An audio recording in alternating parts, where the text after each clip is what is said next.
Evet abi. Fiyat istikrarı, makroekonominin durumunu yansıtan en önemli göstergelerden biridir.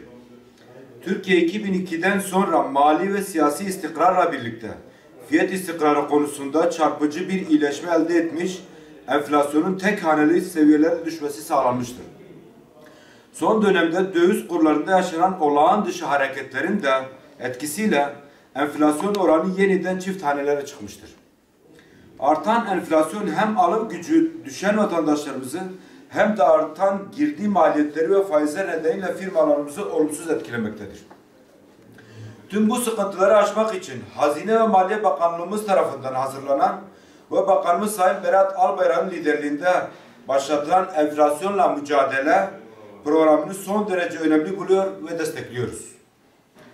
Zira enflasyonla mücadeleyi ne tek başına kamu ne de tek başına özel sektör yapabilir. Sorumluluk ve görev hepimizindir bu konuda. Enflasyonla mücadele aynı zamanda işsizlikle, yüksek faizle ve artan girdi maliyetleriyle mücadeledir.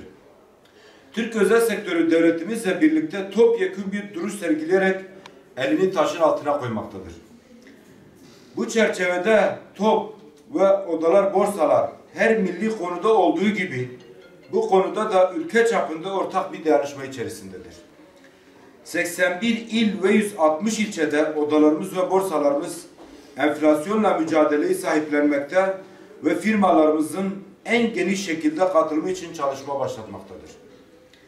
Bu noktada özellikle vurgulamak isteriz ki bu mücadele toplumun tüm kesimleri ne kadar güçlü destek olursa etkisi de o kadar büyük olur.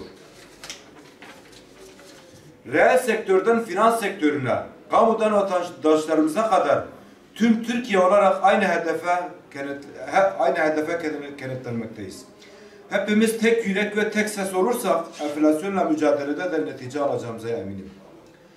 Hem firmalarımızın hem de milletimizin enflasyonla topyekün mücadeleye en geniş şekilde katılacaklarına inancımız tamdır.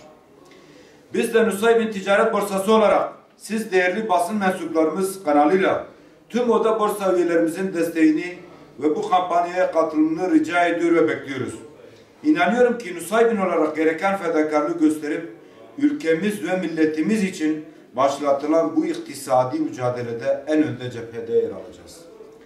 Kamu ve özel sektör arasındaki bu güçlü koordinasyon ve istişareyle içinden geçtiğimiz bu zorlu süreci de geride bırakacağımız inancındayım. Hepinizi saygıyla selamlıyorum.